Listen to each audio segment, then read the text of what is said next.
Professor भगवान की पीछे पीछे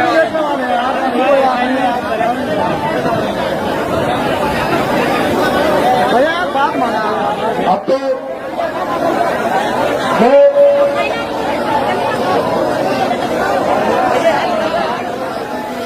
भेजने की भीड़ तो बहुत थी, लेकिन अनुशासित नहीं थी, इसलिए मेरा आपसे अनुरोध है कि बैठ जाओ।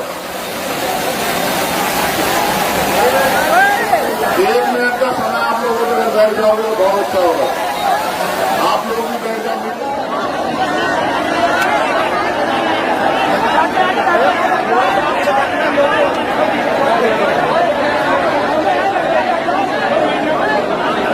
जब तक आप बैठेंगे नहीं तो मजबूरी में हम बोलेंगे नहीं, बताओ क्या करें। हम अपनी बात पे अड़ेंगे और आप अपनी पे।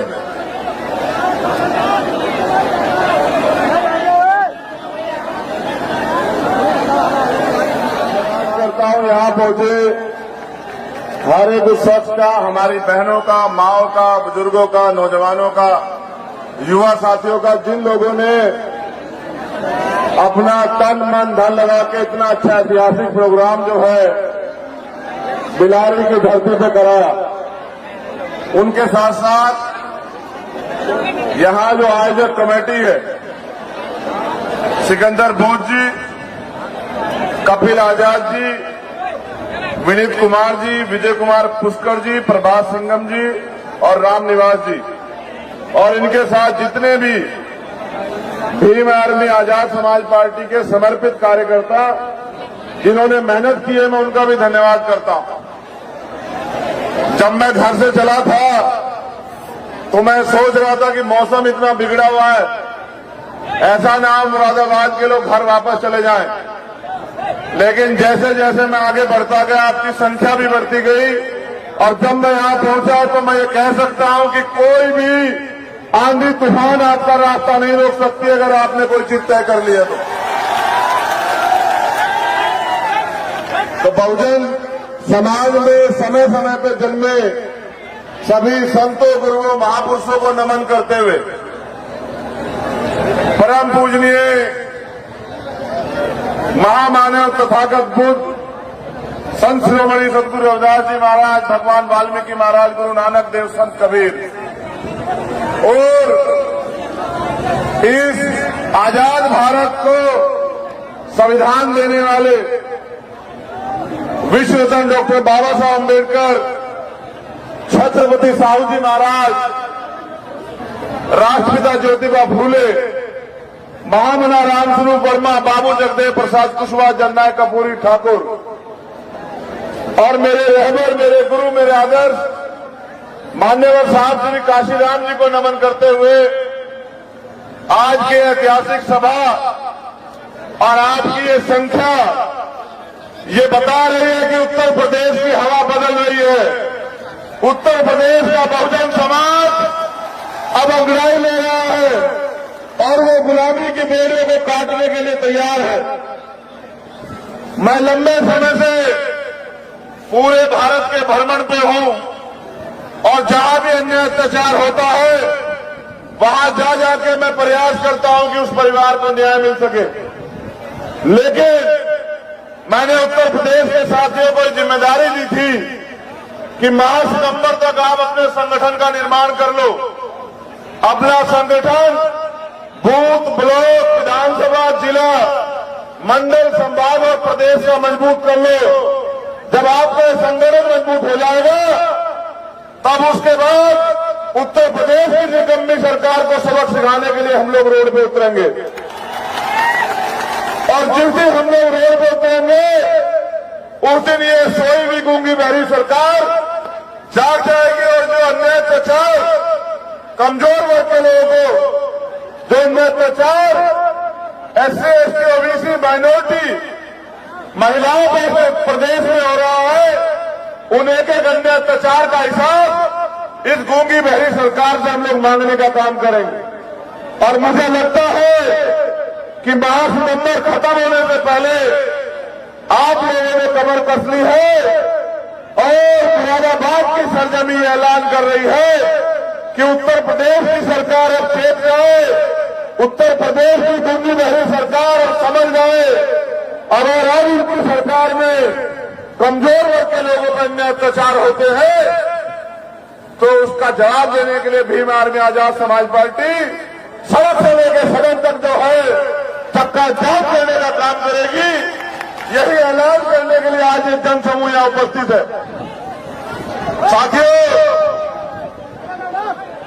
और जहां तक मैं समझता हूं, महापुरुषों ने जब अपने जीवन का अमूल्य समय आंदोलन में दिया तो उनकी इच्छा शक्ति थी कि जिस दिन हमारे लोग अपनी गुलामी की बेड़ियां काटने के लिए, अपने बुनियादी अधिकार प्राप्त करने के लिए, अपनी समस्याओं को खत्म करने के लिए मैदान में उतरेंगे, अपनी वोट की वैल्यू को समझेंगे, उस दिन इस प्रदेश में और देश में शोषित वर्ग के लोगों का राज आएगा।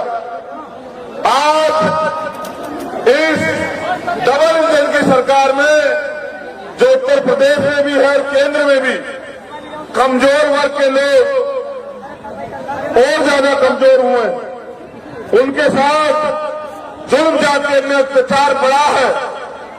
अगर मैं बात करूं बाबा साहब अम्बेडकर की, तो बाबा साहब अम्बेडकर ने कहा शिक्षित बनो, संगठित रहो, संघर्ष करो। मैं अपने नौजवान साथियों से ये अपील करूंगा कि वो मेरी इस बात पे गौर करें कि पॉलिटिक्स का मास्टर की राजनीतिक सत्ता की चाबी अपने हाथ में लेने के लिए संघर्ष करो। और हम लोग संघर्ष करते हैं रोटी कपड़ा मकान के लिए। मैं मानता हूं जिनकी सरकार होती है उनके समुदाय को रोटी कपड़ा मकान की लड़ाई कभी नहीं लड़नी पड़ती। बाबा साहब अम्बेडकर स्पष्ट इशारा करते गए कि राजनीति में भागीदारी न करने का सबसे बड़ा नुकसान ये है कि अयोग्य लोग अपने ऊपर शासन करते हैं। उन्होंने ये भी कहा कि अन्याय करने वाले से अन्याय सहने वाला ज्यादा दोषी होता है। मैं ये मानता हूं कि हमने अपने महापुरुषों को पढ़ा तो है, लेकिन उनको उनके आदर्शों पर चलने का कार्य जो है लंबे समय से हम लोग रोके हुए हैं। अब हम पिछले कुछ साल से अपने महापुरुषों को पूज रहे हैं। हम अपने महापुरुषों की स्टैचू लगाते हैं, उनके ऊपर माल्यार्पण करते हैं, उनके पैर छूते हैं और पैर छू के उनके आगे ये बात कहते हैं कि बाबा साहब हमारी जिंदगी में बदलाव कर देना, हमारी जिंदगी में अच्छे दिन ला देना। मगर मैं ये समझता हूं कि बाबा साहब अम्बेडकर, बुद्ध के बाद बाबा साहब अम्बेडकर वो शख्सियत थे जो कह के गए कि मुझे पूजने की नहीं पर मुझे पढ़ने की जरूरत है। उन्होंने इशारा किया कि मैं मूर्तियों में नहीं, मैं किताबों में हूं। आपको किताबों को पढ़ना चाहिए और इस देश की राज सत्ता कैसे लेना, कैसे हासिल करना है, इसको सोचना चाहिए। लेकिन पिछले कुछ समय से हम लोग कमजोर हुए और जब हम लोग कमजोर हुए तो हमारी सबसे बड़ी जिम्मेदारी ये बनती है कि अपनी कमजोरी को दूर करें। पिछले कुछ समय से हम लोग राजनीतिक व्यवस्था में भी कमजोर हुए, तो हमारी जिम्मेदारी सबसे पहले बैठती है कि उन कमजोरियों को ध्यान रखते हुए उन पर काम करते हम लोग ताकतवर बने। आज आप इतनी बड़ी संख्या में उपस्थित है, लेकिन उपस्थित होने से काम नहीं चलेगा। एक दिन अगर आप रैली या सभा करोगे तो आपके हाथ में सत्ता नहीं आएगी। जब आप 365 दिन सत्ता के लिए काम करोगे, मेहनत करोगे, तन मन धन से जुट जाओगे, तब जाके सत्ता आपके हाथ में आएगी। और जिस दिन सत्ता आपके हाथ में आएगी तब कोई आपके साथ अन्य अत्याचार नहीं करेगा, तब कोई जो है आपकी जमीन नहीं दबाएगा, तब कोई जो है आपके अधिकारों से छेड़खानी नहीं करेगा। मैं कुछ घटनाओं की तरफ आपका ध्यान आकर्षित करूंगा। अब जाके आपने मुझे सुनने का मन बनाया।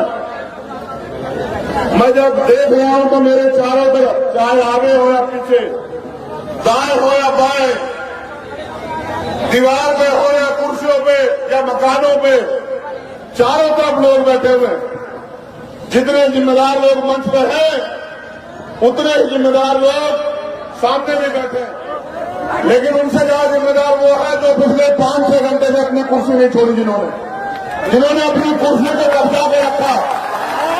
मैं इनको भी यही बता रहा हूं कि लड़ाई कुर्सी की है, जिसके पास कुर्सी होगी उसका हाथ ऐसे होगा और जिसके पास कुर्सी नहीं होगी उसका हाथ ऐसे होगा। आप ये तय करो मानसिक गुलामी को छोड़ के कि आपका हाथ ऐसे होना चाहिए इस देश में या ऐसे होना चाहिए। अगर ऐसे होना चाहिए तो उसके लिए आपको काबिलियत पैदा करनी पड़ेगी और जो नालायकी हमारे अंदर है उसको हमें खत्म करना पड़ेगा। वो नालायकी तब खत्म होगी जब हम 365 दिन अपने राज सत्ता कैसे हमारे हाथ में आए इस पे हम लोग काम करें। इतना अच्छा प्रोग्राम सजा है, आज बारिश भी आपकी परीक्षा ले रही है। लोगों के लिए भीड़ जुटाने के लिए पैसे बांटे जाते हैं, खाना बांटा जाता है, गाड़ियां और तेल के साधन दिए जाते हैं, लेकिन आपका प्यार इतना है कि आप अपने साधन पे और बैठने की जगह नहीं है। मैं खुद चल के आया हूं, पूरे ग्राउंड में पानी भरा हूं, मैं कल से देख रहा हूं। मुरादाबाद ने जो सम्मान दिया है उसको मैं जीवन के अंतिम क्षण तक भूलूंगा नहीं। आपने अपनी जिम्मेदारी अदा की, अब जिम्मेदारी हम लोगों की। कुछ नौजवान साथी जो ज्यादा उत्सुक हैं, उनकी उत्सुकता की वजह से जो माए बहनें यहां बैठी हैं, जो बुजुर्ग यहां बैठे हैं, वो भी बेचारे ये सोच रहे हैं कि हम भी अपने भाई को देख लें। इसीलिए मैंने सिकंदर बोध जी से कहा कि भाई आप मुझे ही बुलवा दो, क्योंकि मुझे कैसे लोग बैठेंगे। अभी तो ये किसी और की नहीं मानते हैं, अभी तो ये सिर्फ मेरी मानते हैं। तो आप बैठ गए तो मुझे ऐसा लगा कि अब आपको मुझे वो बात बतानी है जिससे बैठने के बाद और जिसे सुनने के बाद आपको जिस काम को करना है, जिससे परिवर्तन होगा। जैसे आप यहां बैठे हैं इसको अनुशासन कहते हैं और जिसके लिए खड़े होने को मैं आपको कह रहा हूं उसको शासन कहते हैं, सत्ता कहते हैं। मैं आपको सिर्फ यही कह रहा हूं कि बहुमत, लोकतंत्र में बहुमत जिनके पास होता है उनका